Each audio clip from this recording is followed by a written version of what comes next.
warahmatullahi wabarakatuh. Saya Ine Rahma Rukiana Abdul Rauf. Saya mahasiswa S1 Psikologi Universitas Aisyah Yogyakarta. Sudah sekitar 7 bulan Indonesia dilanda pandemi COVID-19. Pandemi ini cukup memakan banyak korban. Seperti yang kita tahu, pasien COVID-19 yang meninggal dunia tidak boleh dimandikan dan dikafankan layaknya jenazah normal. Harus sesuai protokol kesehatan. Nah, di sini saya akan menjelaskan bagaimana cara memandikan, mengkafani, dan menguburkan serta hukumnya berdasarkan syariat Islam.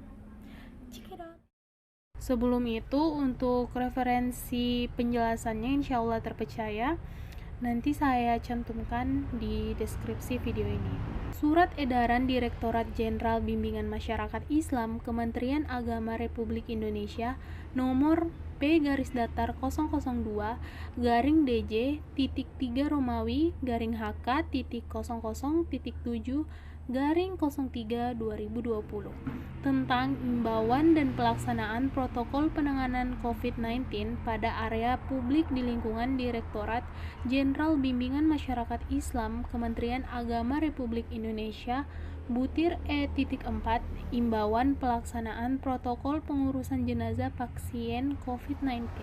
Apabila dipandang darurat dan mendesak, jenazah dapat dimakamkan tanpa dimandikan dan dikafani dalam rangka menghindarkan tenaga penyelenggara jenazah dari paparan COVID-19 dengan pertimbangan asas-asas hukum syariah bahwa Allah tidak membebani hambanya kecuali sejauh yang mampu dilakukannya. Apa yang diperintahkan Nabi Muhammad SAW pun dilaksanakan sesuai dengan kemampuan. Tidak ada kemudaratan dan pemudaratan.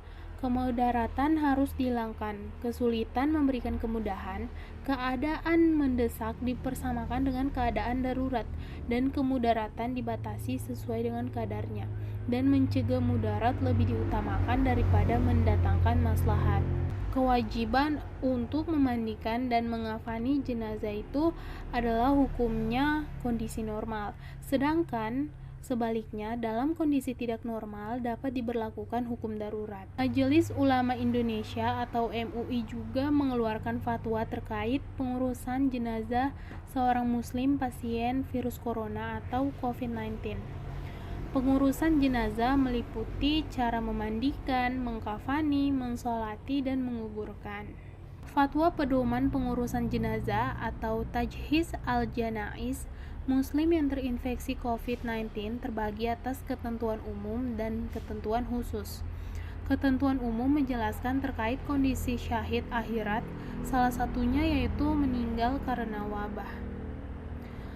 Berikut akan saya jelaskan bagaimana pengurusan jenazah COVID-19. Untuk ketentuan hukum pengurusan jenazah yang pertama yaitu menegaskan kembali ketentuan Fatwa MUI nomor 14 tahun 2020 angka 7 yang menetapkan pengurusan jenazah atau tajhiz al-janaiz yang terpapar COVID-19 terutama dalam memandikan dan mengafani harus dilakukan sesuai protokol medis dan dilakukan oleh pihak yang berwenang dengan tetap memperhatikan ketentuan syariat. Sedangkan untuk mensolatkan dan menguburkannya dilakukan sebagaimana biasa dengan tetap menjaga agar tidak terpapar COVID-19. Yang kedua, umat Islam yang wafat karena wabah COVID-19 dalam pandangan syara termasuk kategori syahid akhirat dan hak-hak jenazahnya wajib dipenuhi yaitu dimandikan, dikafani, disolati, dan dikuburkan. Yang pelaksanaannya wajib menjaga keselamatan petugas dengan mematuhi ketentuan-ketentuan protokol medis. Yang ketiga, yaitu pedoman memandikan jenazah yang terpapar COVID-19 berdasarkan yang dikeluarkan oleh Fatwa MUI. Yang pertama, jenazah dimandikan tanpa harus dibuka pakaiannya. Yang kedua, petugas wajib berjenis kelamin yang sama dengan jenazah yang dimandikan dan dikafani. Ketiga, jika petugas yang memandikan tidak ada yang berjenis kelamin sama, maka dimandikan oleh petugas yang ada, dengan syarat jenazah dimandikan tetap memakai pakaian. Jika tidak, maka ditayamumkan. Yang keempat, petugas membersihkan najis jika ada sebelum memandikan. Kelima yaitu petugas memandikan jenazah dengan cara mengucurkan air secara merata ke seluruh tubuh. Nah, setelah jenazah dimandikan atau ditayamumkan, atau karena juga darurat syariah tidak dimandikan atau ditayamumkan, maka jenazah dikafani dengan menggunakan kain yang menutup seluruh tubuh dan dimasukkan ke dalam kantong jenazah yang aman dan tidak tembus air. Ini gunanya untuk mencegah penyebaran virus dan menjaga keselamatan petugas.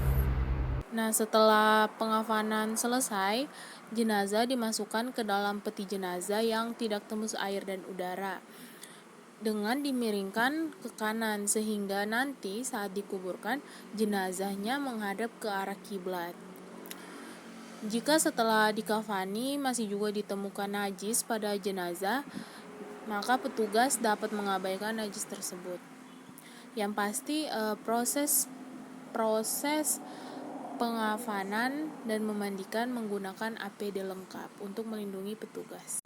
Kemudian dalam mensolatkan jenazah yang terpapar COVID-19 itu disunahkan menyegerakan sholat jenazah setelah dikafani. Dilakukannya juga di tempat yang aman dari penularan COVID-19. Terus dilakukan oleh umat Islam secara langsung, minimal yang hadir itu 1 orang. Ya mungkin petugasnya bisa. Jika tidak memungkinkan juga, boleh disolatkan di kuburan sebelum atau sesudah dimakamkan.